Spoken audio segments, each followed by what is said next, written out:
नमस्कार। एक बार फिर से आप सभी का स्वागत है हमारी जियोग्राफी की क्लास के अंदर। भारत के भूगोल को लेकर हम चर्चा कर रहे हैं और इसमें पिछली क्लासों में हमने भारत की स्थिति और विस्तार को नेचुरल जो हमारा इंडिया है, हमारा देश है, उसके साथ हमने समझा और जो मुख्य फैक्ट है आपके साथ साझा किए। पिछली क्लास में हमने जनवरी को लेकर चर्चा की और हमने कहा कि भारत के अंदर आने वाली हवाएं, चाहे वो कहीं से भी आ रही हो, उन हवाओं के अंदर कितनी नमी है। नमी का मतलब है कि उन हवाओं के अंदर पानी कितना है। ज़्यादा पानी होगा, अब देखिए, अगर ज़्यादा पानी होगा तो वो पानी ज़मीन की तरफ जाएगा। अगर पानी कम होगा तो थोड़ा ऊपर उठने की कोशिश करेगा। अगर वो पानी भाप बन जाएगा तो वो ऊपर उठ जाएगा।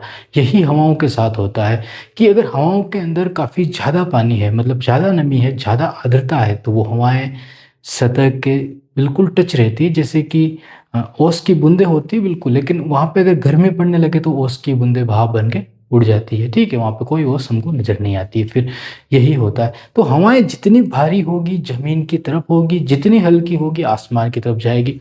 इसमें दूसरा मुख्य फैक्ट और इम्पोर्टेंट जो फैक्ट जिसको याद रखना होता है उसको समझना, हवाएं जितनी हल्की होगी, ठीक है, वो ऊपर उठेगी, जितनी भारी होगी वो जमीन के टच रहेगी। अगर हवाएं भारी है तो समझ जाइए कि वो हवाएं ठंडी है। अब बारिश नहीं आ रही है, वो हवाएं फिर भी ठंडी है। इसका क्या कारण है? इसका कारण ये हो सकता है कि हमारे भारत देश के अंदर अभी मानसूनी प्रक्रिया नहीं चल रही है। और यही चर्चा हमने जनवरी की और जनवरी के अंदर आप सभी को पता है कि हमारे देश में ठंड पड़ती है। तो हमारा देश जो है वो कर्क रेखा से आधा ऊपर है, आधा नीचे है। ठीक है, तो आधे देश के अंदर तो जो तापमान होता है उसमें कोई ज़्यादा अंतर नहीं आता, बिल्कुल मामूली अंतर रहता है दक्षिणी भारत के अंदर। लेकिन उत्तरी भारत में स्थलखंड है, चारों तरफ स्थलखंड है इसके।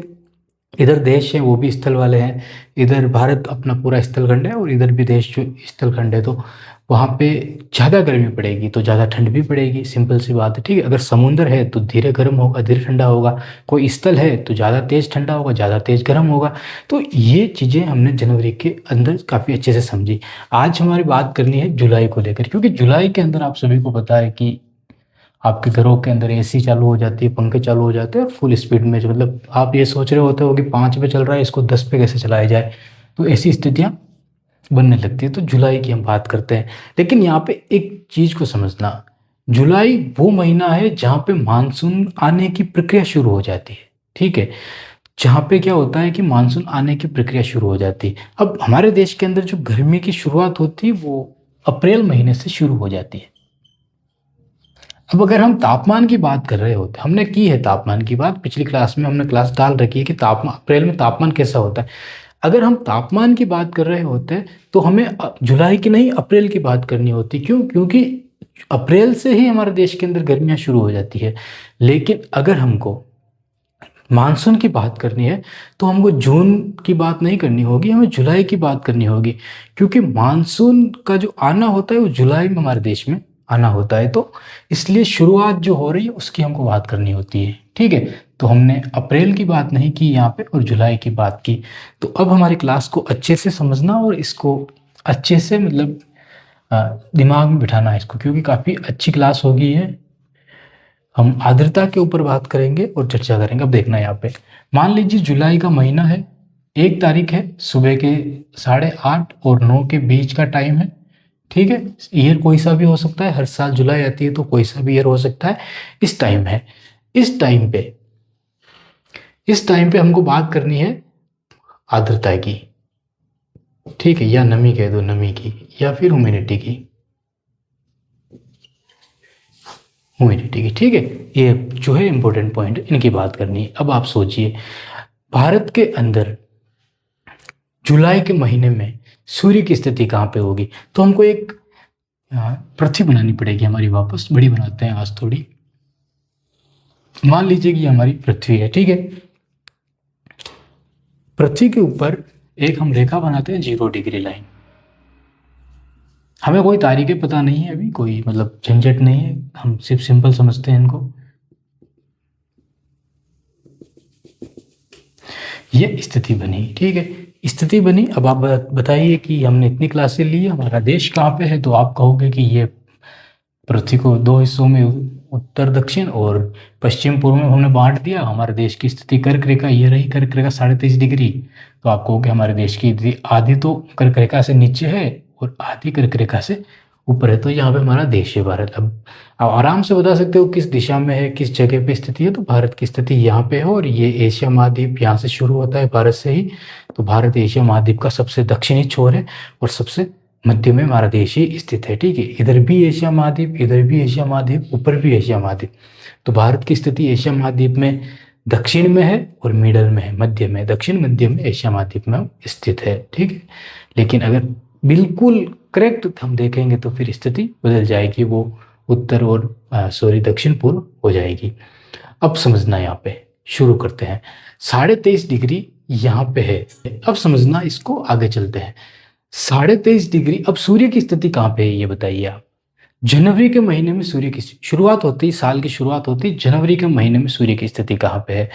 ठीक है, अब देखो सूर्य की स्थिति क्या है, इसको भी थोड़ा समझ लेना। जैसे पशु होते हैं, पालतू पशु होते हैं जिनको हम रखते हैं हमारे घरों में, तो कुछ लोग उनको घर पे रखते हैं रात में और सुबह उसको उनको खेत पे लेके जाते हैं। तो रात और सुबह में वो खेत से घर, घर से खेत, खेत से घर, घर से खेत, इस तरह होता है, स्थिति बनती है। ठीक है, उसी तरीके से सूर्य कर्क रेखा से मकर रेखा, मकर रेखा से कर्क रेखा, बस इसके बीच में ही घूमता रहता है, इनके बीच में घूमता रहता है। इसका मतलब ये हुआ कि उसकी जो लंबवत किरणें है, जो डायरेक्ट किरणें है, वो डायरेक्ट किरणें कहाँ पे पड़ेगी? तो इनके बीच में ही उसकी डायरेक्ट किरणें पड़ेगी, इधर सिर्फ तिरछी किरणें पड़ेगी। ठीक है, तो ये स्थिति बनती है पहले तो। अब जनवरी का महीना है, जनवरी के महीने में जनवरी है, तो इसमें सूर्य कहाँ पे होगा? ठीक है, यही हमारा क्वेश्चन है कि इसमें सूर्य कहाँ पे होगा। तो दिसंबर में सबसे ज़्यादा गर्मी पड़ती है, सबसे ज़्यादा ठंड पड़ती है, और दिसंबर के अंदर ही हमारा सबसे छोटा दिन होता है। 21 दिसंबर है या 22 दिसंबर है, कमेंट करके बताइए, हमने काफ़ी बार इसको बताया है। तो 21 दिसंबर है या 22 दिसंबर है, कमेंट करना। वो जो दिन होता है वो भारत के अंदर सबसे बड़ा, सबसे छोटा दिन होता है और सबसे बड़ी वो रात होती है। ठीक है, जनवरी दिसंबर। अब बात कर रहे हैं जुलाई की। अब जनवरी में जो अगर ठंड पड़ रही है भारत के अंदर, तो सिंपल सी बात है कि सूर्य की स्थिति मकर रेखा पे होगी। सूर्य भारत से जितने दूरी पे होगा तभी तो भारत के अंदर ठंड पड़ेगी। अगर आग को आपके पास ही लाके रख दिया जाए तो आपको ठंड लगेगी क्या? लेकिन काफ़ी ज़्यादा ठंड लग रही है और आग को आपसे काफ़ी ज़्यादा दूर ले जाया गया तो आपकी तो ठंड बढ़ने लग जाएगी। लेकिन उसी आग को अगर आपके पास लाया जाए तो आग कम पड़ जाएगी, ठंड कम पड़ जाएगी। तो सूर्य की स्थिति जितनी दूर भारत से होगी उतनी ही भारत के अंदर ज़्यादा ठंड पड़ेगी। तो जनवरी के महीने में सूर्य मकर रेखा पे होता है, जनवरी दिसंबर के महीने में मकर रेखा के आसपास होता है, इस कारण भारत के अंदर काफ़ी ज़्यादा ठंड पड़ती है। लेकिन जुलाई का महीना चल रहा है, हमारे देश के अंदर मानसून आने की प्रक्रिया शुरू हो रही है। तो सिंपल सी बात है कि सूर्य मकर रेखा से अब दक्षिण में तो जा नहीं सकता है, मकर रेखा से सूर्य इधर तो जा नहीं सकता, आएगा तो वो इधर ही। ठीक है, अब खेत पे पशु चले गए हो तो वो आगे तो जा नहीं पाएंगे, आएंगे तो वापस घर पे ही। तो उनको घर पे लाने के लिए तो सूर्य को वापस, नीचे तो जा नहीं पाएगा, ठीक है, तो वापस ऊपर जाएगा, ऊपर जाएगा तो क्या आएगा बीच में आएगा 0 डिग्री। ठीक है, भूमध्य रेखा। और ये 0 डिग्री भूमध्य रेखा में हमने आपके साथ चर्चा की कि जो मार्च और अप्रैल का महीना है इसके आसपास ये 0 डिग्री पे सूर्य पहुंच जाता है। 0 डिग्री पहुंचने के बाद अप्रैल में ये 10-15 डिग्री ऊपर चला जाता है। ठीक है, ऊपर चला जाता है सूर्य। तो अब सवाल यही उठता है कि जुलाई के अंदर सूर्य की स्थिति कहाँ पे होगी? तो महीने गिन लीजिए आप। जनवरी के बाद कितने महीनों के बाद सूर्य इस पे आया, 0 डिग्री पे आया? तो जनवरी। ठीक है, दिसंबर में मकर रेखा पे था, जनवरी, फरवरी और मार्च में सूर्य आ गया, तो 3 महीने लगे। तो मार्च, अप्रैल, मई और जून। तो सबसे बड़ा दिन कौन सा होगा? जून के अंदर होगा। तारीख बताइए, कौन से तारीख को सबसे बड़ा दिन होगा जून में? अब समझना, जनवरी पे यहाँ पे था, अप्रैल में, मार्च में सूर्य यहाँ पे आया, तो सिंपल सी बात है कि जुलाई का महीना, जून का महीना निकल चुका है, तो सूर्य कर्क रेखा पे आ गया है। ठीक है, सूर्य कहाँ पे? कर्क रेखा पे आ गया है, और कर्क रेखा पे जून में आ गया। और कर्क रेखा पे आने के बाद भारत के अंदर मानसून की जो प्रक्रिया है वो प्रक्रिया शुरू होती है जून और जुलाई के अंदर। और जुलाई के अंदर हमें बारिश देखने को मिलती है। ठीक है, तो अब जो भारत में जो गर्मी पड़ रही है वो सबसे ज़्यादा गर्मी किस जगह पड़ेगी, किस जगह पड़ेगी, जहाँ पे ये मानसून का जो इलाका है, सॉरी ये मरुस्थल का जो इलाका है, ये इस जगह सबसे ज़्यादा गर्मी पड़ेगी। ठीक है, तो अब समझना है यहाँ पे, अब हम बात करते हैं हवाओं को लेकर कि भारत के अंदर जो ह्यूमिडिटी है वो कहाँ पे कितनी होगी। लेकिन कहाँ पे कितनी होगी उसको समझने से पहले किस जगह पे क्या होगा उसको देखते हैं। तो बारीकी से देखना है यहाँ पे।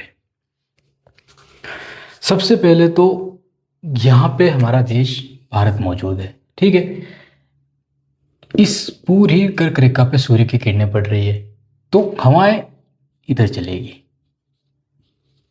और इधर की हवा इधर चलेगी। अब याद कीजिए आप, जनवरी का महीना, जनवरी के महीने में यहाँ पे सूर्य था तो हवाएं इधर चल रही थी, हवाएं इधर चल रही थी, हवाएं इधर चल रही थी। ठीक है, अब यहाँ पे देखिए कर्क रेखा पे यहाँ पे है, तो भारत से इधर भी हवाएं मिलेगी, इधर से भी मिलेगी, इधर से भी मिलेगी, इधर से भी मिलेगी और इधर से भी हवाएं मिलेगी। मतलब भारत ऐसा जोन बन रहा है जहाँ पे चारों तरफ से हवाएं मिल रही। क्यों? क्योंकि केंद्र ही भारत के अंदर बन रहा है सूर्य का। मकर रेखा पे देखिए, मकर रेखा पे भारत के अंदर कोई केंद्र नहीं बन रहा था। मकर रेखा पे जब सूर्य की स्थिति थी तब भारत की स्थिति देखिए, यहाँ पे हवाएं सिर्फ इधर ही जा सकती थी और कहीं नहीं जा सकती थी। जेठ हवाएं इधर आती, हिमालय के टकराने के बाद भी वो इधर ही जाती, और इसीलिए पश्चिमी तट पे यहाँ पे बारिश, सॉरी पश्चिमी तट या पश्चिमी विक्षोभ से यहाँ पे बारिश होती, क्योंकि हवाएं इधर ही पहुंच रही थी, भारत से इधर ही पहुंच रही थी। ठीक है, यहाँ पे हिमालय, और हिमालय के कारण हवाएं थोड़ी इधर आती है, तो जेठ हवाएं हिमालय के दक्षिणी हिस्से में होके गुजरने लगती है। अब यहाँ पे आज की स्थिति देखिए, जुलाई की स्थिति देखिए, ये इसकी जो हमने बात की, भारत के तरफ चारों, तो इधर से हवाएं इधर आएगी, यहाँ पे बन रहा है भारत के अंदर तो, ठीक है, जो जोन बन रहा है वो यहाँ पे बन रहा है, तो इधर से हवाएं जो इधर आएगी वो हवाएं तो लू लेके आएगी, क्योंकि पानी इन हवाओं में है नहीं। तो जो गर्म हवाएं चलती है वो हमेशा आपको यही कहा जाएगा कि पश्चिम से चलती है, उत्तर पश्चिम से लू आती है भारत में। तो क्यों आती है देख लीजिए आप, केंद्र है यहाँ पे भारत का, वो हवाएं इधर लेके आ रहा है। दूसरी स्थिति, इधर से जाने वाली हवाएं जो है भारत के अंदर, इधर से जो जाएगी हवाएं, वो हवाएं समझना यहाँ पे, इधर जो हवाएं जाएगी भारत के अंदर वो अपने साथ पानी लेके जाएगी। ठीक है, अपने साथ क्या लेके जाएगी, पानी लेके जाएगी।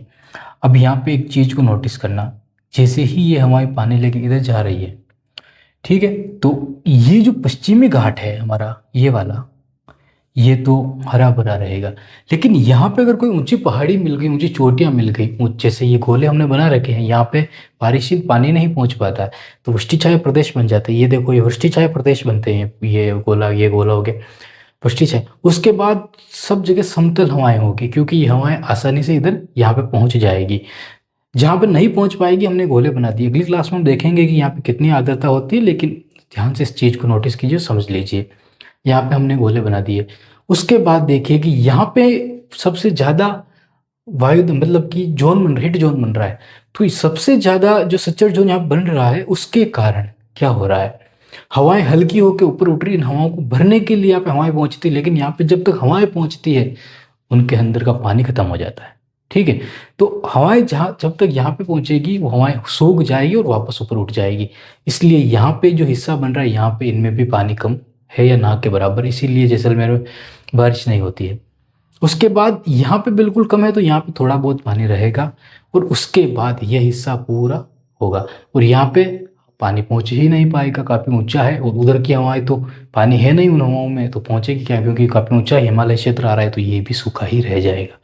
तो यहाँ पे भी सूखा मरुस्थल मिलेगा, या यहाँ पे बर्फ़ जो पिघलने का समय है वो शुरू होती है प्रक्रियाएं।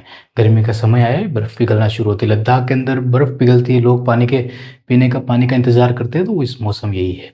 ठीक है, तो ये स्थिति बनती है। बाकी यहाँ पे सब जगह समतल रहेगा। तो ये कहानी समझ में आई या नहीं, आज की क्लास समझ में, आज की क्लास अगर समझ में आएगी तो हमारी अगली क्लास में आपको आंकड़े समझ में आएंगे। ठीक है, तो कैसी लगी आज की हमारी क्लास, सब्सक्राइब करना, शेयर करना, और अगर आपको अच्छा लगा तो लाइक भी करना। बहुत बहुत धन्यवाद आपका।